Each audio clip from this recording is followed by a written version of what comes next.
Bismillahirrahmanirrahim. Assalamualaikum warahmatullahi wabarakatuh. Alhamdulillah, wassalatu wassalamu ala rasulillah wa ala alihi wa sahbihi wa man tabi'ahum.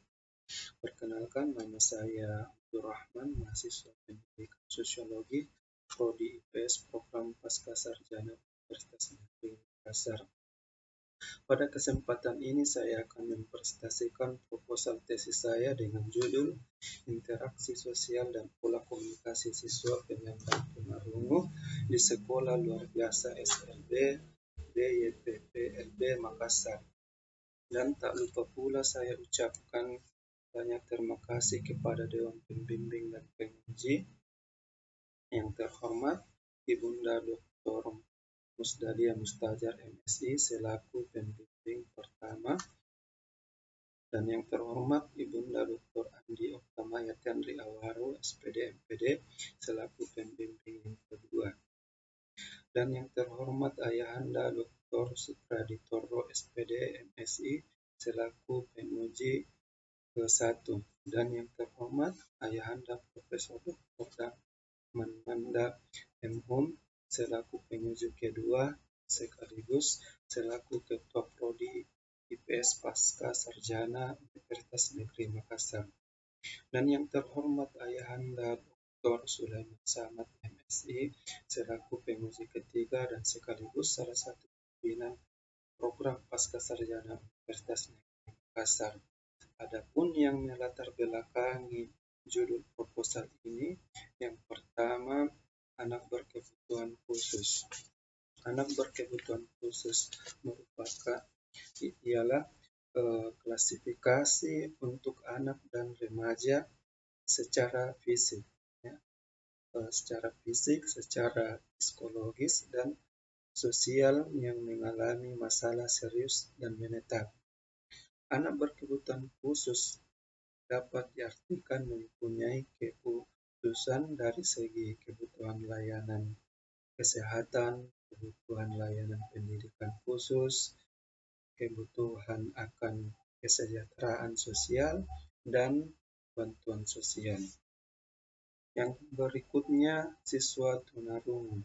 Siswa tunarungu menurut Farel 2008 mengemukakan bahwa siswa tunarungu adalah siswa yang memiliki kelainan atau hambatan dalam proses pendengarannya.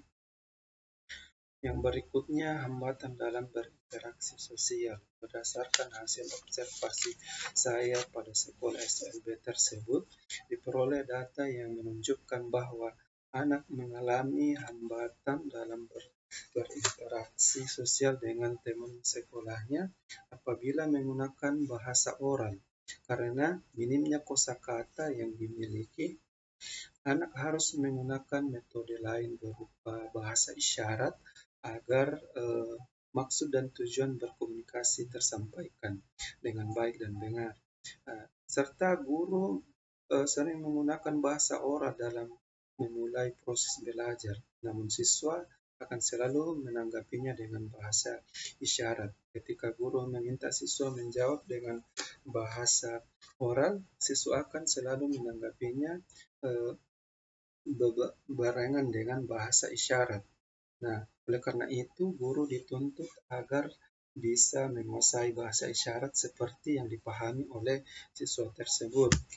Adapun rumusan masalah yang pertama, bagaimana interaksi sosial siswa penyandang tunarungu di sekolah luar biasa. Yang kedua, bagaimana pola-pola komunikasi sosial guru terhadap siswa yang menyandang tunarungu. Yang ketiga, faktor apa yang menghambat interaksi dan komunikasi siswa penyandang tunarungu. Tujuan penelitian yang pertama untuk mengetahui interaksi sosial siswa penyandang tunarungu di sekolah luar biasa. Yang kedua, untuk mengetahui bagaimana pola-pola komunikasi guru terhadap siswa yang menyandang tunarungu di sekolah luar biasa. Yang ketiga, untuk mengetahui faktor apa yang menghambat interaksi dan komunikasi siswa penyandang tunarungu di sekolah luar biasa. Tinjauan pustaka. Pertama, interaksi sosial. Interaksi sosial adalah hubungan-hubungan sosial yang dinamis yang menyangkut hubungan antara orang-orang perorangan manusia maupun antara orang perorangan dengan kelompok manusia. Yang berikutnya pola komunikasi, cara seseorang, individu atau kelompok itu berkomunikasi. Ya, pola komunikasi dalam tulisan ini adalah cara kerja suatu kelompok ataupun individu dalam berkomunikasi.